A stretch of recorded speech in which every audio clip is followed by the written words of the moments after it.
गंधमादन पर्वत स्थित कुबेर के महल में 4 वर्ष व्यतीत करने के पश्चात पांडवगण ने वहां से प्रस्थान किया और मार्ग में अनेक वनों में रुकते रुकाते स्थान स्थान पर अपने शौर्य और पराक्रम से दुष्टों का दमन करते ऋषियों और ब्राह्मणों के सत्संग का लाभ उठाते हुए द्वैतवन पहुंचे और वहीं रहकर वनवास का शेष समय व्यतीत करने लगे। अब तक वनवास के 11 वर्ष पूर्ण हो चुके थे। पांडवों के द्वैतवन में होने की सूचना दुर्योधन तथा उसकी दुष्ट मंडली दुशासन, शकुनी, कर्ण आदि को मिली। वे एक बार फिर वहां जाकर पांडवों को मार डालने की योजना बनाने लगे। संयोगवश उन दिनों कौरवों की गौ संपत्ति द्वैतवन में ही थी। अपनी गौ संपत्ति अंकेक्षण, निरीक्षण आदि करने के बहाने दुर्योधन ने धृतराष्ट्र से द्वैतवन जाने की अनुमति प्राप्त कर लिया। इस प्रकार दुर्योधन और उसकी दुष्ट मंडली ने अपनी एक विशाल सेना के साथ द्वैतवन में पहुंचकर वहां अपना डेरा डाल दिया। वे अपना राजसी ठाट बाट का प्रदर्शन कर पांडवों को जलाना भी चाहते थे, इसलिए बहुमूल्य वस्त्राभूषणों से सुसज्जित राजमहिलाओं को भी उन्होंने अपने साथ रख लिया था। एक दिन वे जलविहार करने के उद्देश्य से दुर्योधन अपनी मंडली तथा राजमहिलाओं के साथ द्वैतवन में स्थित मनोरम सरोवर में पहुंचे। किंतु उस सरोवर में गंधर्वराज चित्ररथ पहले से ही आकर अपनी पत्नियों के साथ जलक्रीड़ा कर रहे थे। चित्ररथ के सेवकों ने दुर्योधन को सरोवर में उतरने से रोकते हुए कहा, इस समय गंधर्वराज चित्ररथ अपनी पत्नियों के साथ इस सरोवर में जलक्रीड़ा कर रहे हैं, अतः उनके बाहर आने से पहले अन्य कोई भी सरोवर में नहीं उतर सकता। सेवकों के इन वचनों को सुनकर दुर्योधन ने क्रोधित होकर कहा, तू शायद जानता नहीं कि तू किससे बात कर रहा है। मैं हस्तिनापुर नरेश धृतराष्ट्र का महाबली पुत्र दुर्योधन हूँ। ये सरोवर हमारे राज्य की सीमा के अंतर्गत आता है। तू जाकर चित्ररथ से कह दे कि इस राज्य का युवराज यहाँ जलविहार करने आया है और तुम्हें इस सरोवर से बाहर निकलने की आज्ञा दी है। दुर्योधन के दर्पयुक्त संदेश को सुनकर गंधर्वराज चित्ररथ के क्रोध का पारावार न रहा और उसने दुर्योधन तथा उसकी मंडली के साथ युद्ध आरंभ कर दिया। दुर्योधन के साथी और सेना कुछ समय तक तो युद्ध करते रहे, किंतु चित्ररथ को अधिक बलवान पाकर वे सभी दुर्योधन एवं राजमहिलाओं को वहीं छोड़कर भाग खड़े हुए। चित्ररथ ने दुर्योधन और उन राजमहिलाओं को कैद कर लिया। दुर्योधन के भगोड़ी सेना जब कुछ न सूझा तो वे वहां निवास करते हुए पांडवों के पास जाकर उनसे दुर्योधन और राजमहिलाओं की मुक्ति के लिए याचना करने लगे। उनकी याचना सुनकर भीमसेन ने प्रसन्न होकर युधिष्ठिर से कहा, बड़े भैया दुर्योधन अपने राजसी वैभव का हमारे सामने प्रदर्शन करने यहाँ आया था। गंधर्वों ने दुर्योधन की दुर्दशा करके हमारे हित का काम किया है। आप कदापि उसे मत छुड़ाना। इस पर युधिष्ठिर बोले, भैया भीम, ये लोग हमारी शरण में आए हैं और शरण में आए लोगों की रक्षा करना क्षत्रियों का धर्म होता है। फिर दुष्ट स्वभाव का होने के बाद भी दुर्योधन आखिर हमारा भाई ही है।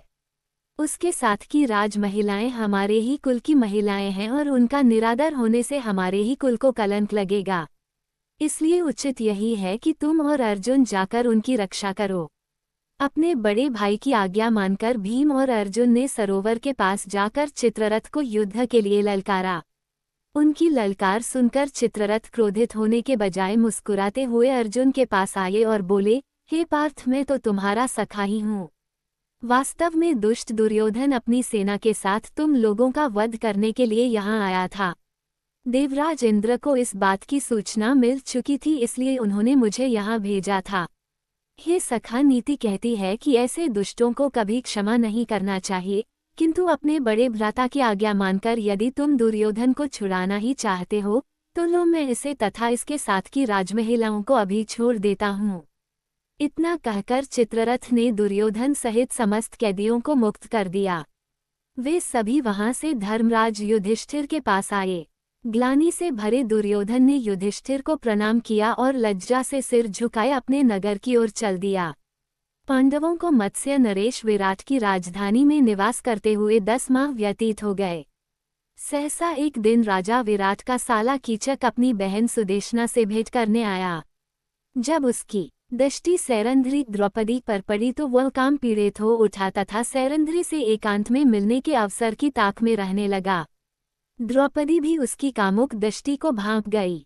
द्रौपदी ने महाराज विराट एवं महारानी सुदेशना से कहा भी कि कीचक मुझ पर कुदृष्टि रखता है।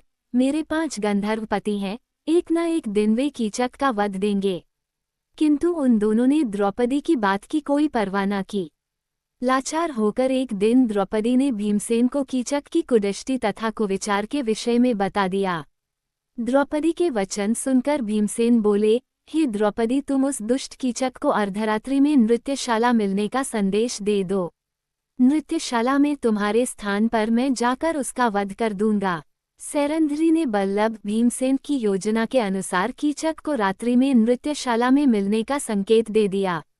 द्रौपदी के इस संकेत से प्रसन्न कीचक जब रात्रि को नृत्यशाला में पहुंचा तो वहां पर भीमसेन द्रौपदी की एक साड़ी से अपना शरीर और मुंह ढंककर वहां लेटे हुए थे। उन्हें सैरंध्री समझकर कमोत्तेजित कीचक बोला, हे प्रियतमे, मेरा सर्वस्व तुम पर न्यौछावर है। अब तुम उठो और मेरे साथ रमन करो। कीचक के वचन सुनते ही भीमसेन उछलकर उठ खड़े हुए और बोले, रे पापी, तू सैरंध्री नहीं अपनी मृत्यु के समक्ष खड़ा है। ले अब परस्त्री पर कुदृष्टि डालने का फल चख। इतना कहकर भीमसेन ने कीचक को लात और घूंसों से मारना आरंभ कर दिया। जिस प्रकार प्रचंड आंधी वृक्षों को झकझोर डालती है, उसी प्रकार भीमसेन कीचक को धक्के मार मारकर सारी नृत्यशाला में घुमाने लगे। अनेक बार उसे घुमा घुमा कर पृथ्वी पर पटकने के बाद अपनी भुजाओं से उसके गर्दन को मरोड़कर उसे पशु की मौत मार डाला। उसकी उस दुर्गति को देखकर द्रौपदी को अत्यंत संतोष प्राप्त हुआ। फिर बल्लभ और सैरंध्री चुपचाप अपने अपने स्थानों में जाकर सो गए। प्रातःकाल जब कीचक के वध का समाचार सबको मिला तो महारानी सुदेशना, राजा विराट, कीचक के अन्य भाई आदि विलाप करने लगे। पांडवों को मत्स्य नरेश विराट की राजधानी में निवास करते हुए 10 माह व्यतीत हो गए। सहसा एक दिन राजा विराट का साला कीचक अपनी बहन सुदेशना से भेंट करने आया। जब उसकी दृष्टि सैरंध्री द्रौपदी पर पड़ी तो वह काम पीड़ित हो उठा तथा सैरंध्री से एकांत में मिलने के अवसर की ताक में रहने लगा। द्रौपदी भी उसकी कामुक दृष्टि को भांप गई। द्रौपदी ने महाराज विराट एवं महारानी सुदेशना से कहा भी कि कीचक मुझ पर कुदृष्टि रखता है। मेरे 5 गंधर्व पति हैं, एक न एक दिन वे कीचक का वध देंगे। किंतु उन दोनों ने द्रौपदी की बात की कोई परवाह न की। लाचार होकर एक दिन द्रौपदी ने भीमसेन को कीचक की कुदृष्टि तथा कुविचार के विषय में बता दिया। द्रौपदी के वचन सुनकर भीमसेन बोले, हे द्रौपदी, तुम उस दुष्ट कीचक को अर्धरात्रि में नृत्यशाला मिलने का संदेश दे दो। नृत्यशाला में तुम्हारे स्थान पर मैं जाकर उसका वध कर दूंगा। सैरंध्री ने बल्लभ भीमसेन की योजना के अनुसार कीचक को रात्रि में नृत्यशाला में मिलने का संकेत दे दिया। द्रौपदी के इस संकेत से प्रसन्न कीचक जब रात्रि को नृत्यशाला में पहुंचा तो वहां पर भीमसेन द्रौपदी की एक साड़ी से अपना शरीर और मुंह ढंककर वहां लेटे हुए थे।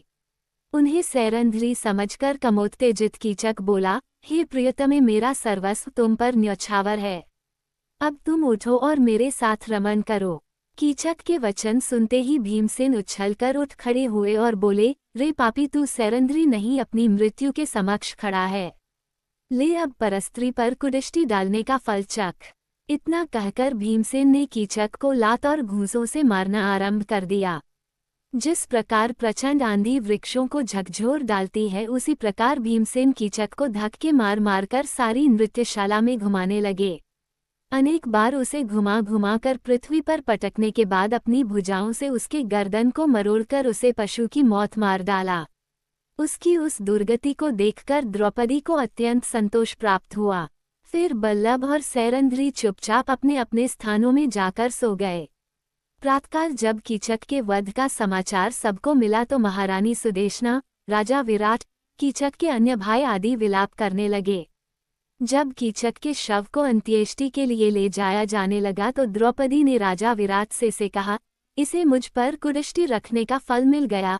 अवश्य ही मेरे गंधर्व पतियों ने इसकी ये दुर्दशा की है।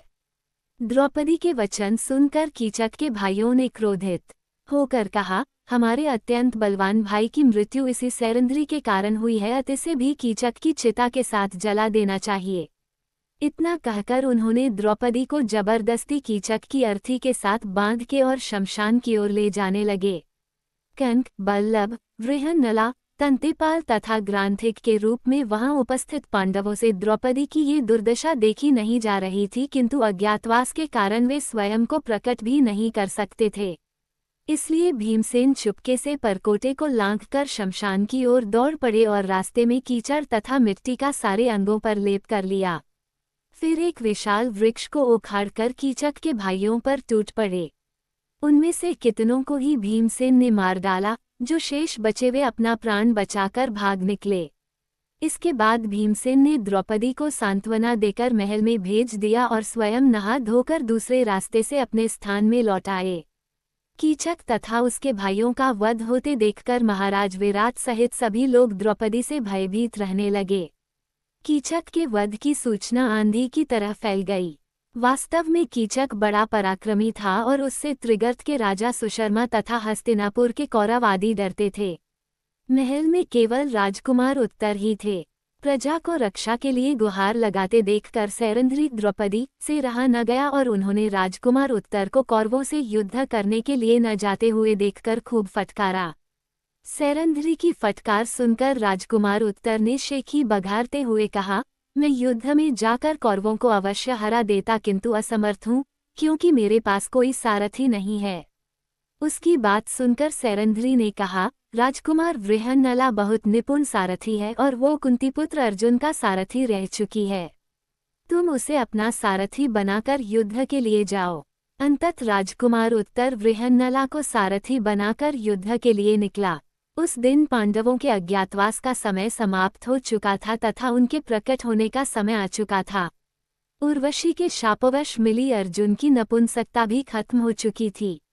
अतमार्ग में अर्जुन ने उस शमशान के पास, जहां पांडवों ने अपने अस्त्र शस्त्र छुपाए थे, रथ रोका और चुपके से अपने हथियार ले लिए। जब उनका रथ युद्ध भूमि में पहुंचा तो कौरवों की विशाल सेना और भीष्म, द्रोण, कर्ण, अश्वत्थामा, दुर्योधन आदि पराक्रमी योद्धाओं को देखकर राजकुमार उत्तर अत्यंत घबरा गया और बोला, वृहन्नला तुम रथ वापस ले चलो, मैं इन योद्धाओं से मुकाबला नहीं कर सकता।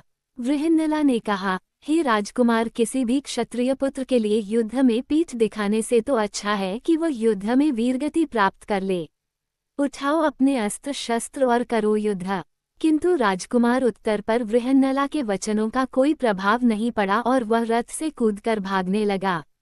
इस पर अर्जुन वृहन्नला ने लपक कर उसे पकड़ लिया और कहा, राजकुमार, भयभीत होने की आवश्यकता नहीं है। मेरे होते हुए तुम्हारा कोई भी कुछ नहीं बिगाड़ सकता।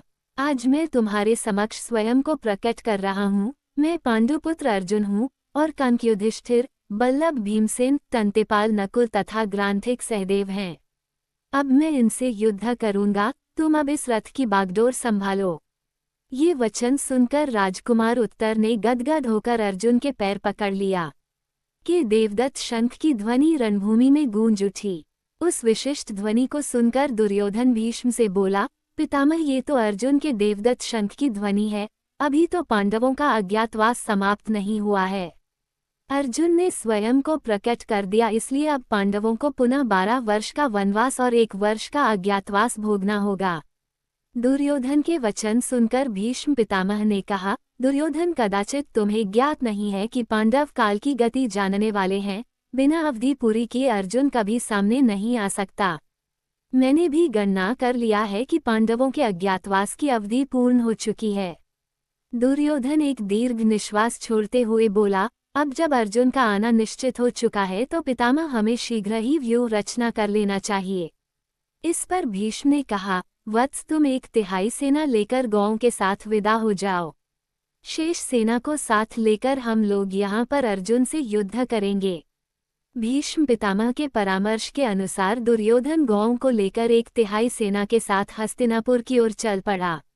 ये देखकर कि दुर्योधन रणभूमि से लौटकर जा रहा है, अर्जुन ने अपना रथ दुर्योधन के पीछे दौड़ा दिया और भागते हुए दुर्योधन को मार्ग में ही घेरकर अपने असंख्य बाणों से उसे व्याकुल कर दिया। अर्जुन के बाणों से दुर्योधन के सैनिकों के पैर उखड़ गए और वे पीठ दिखाकर भाग गए। सारी गौएं भी रंभाती हुई विराटनगर की ओर भाग निकली। दुर्योधन को अर्जुन के बाणों से घेरा देखकर कर्ण, द्रोण, भीष्म आदि सभी वीर उसकी रक्षा के लिए दौड़ पड़े। कर्ण को सामने देखकर अर्जुन के क्रोध का पारावार न रहा। उन्होंने कर्ण पर इतने बाण बरसाए कि उसके रथ, घोड़े, सारथी सभी नष्ट भ्रष्ट हो गए और कर्ण भी मैदान छोड़कर भाग गया। कर्ण के चले जाने पर भीष्म और द्रोण एक साथ अर्जुन पर बाण छोड़ने लगे, किंतु अर्जुन अपने बाणों से बीच में ही उनके बाणों के टुकड़े टुकड़े कर देते थे। अंततः अर्जुन के बाणों से व्याकुल होकर सारे कौरव मैदान छोड़कर भाग गए। कौरवों के इस प्रकार भाग जाने पर अर्जुन भी विजयशंख बजाते हुए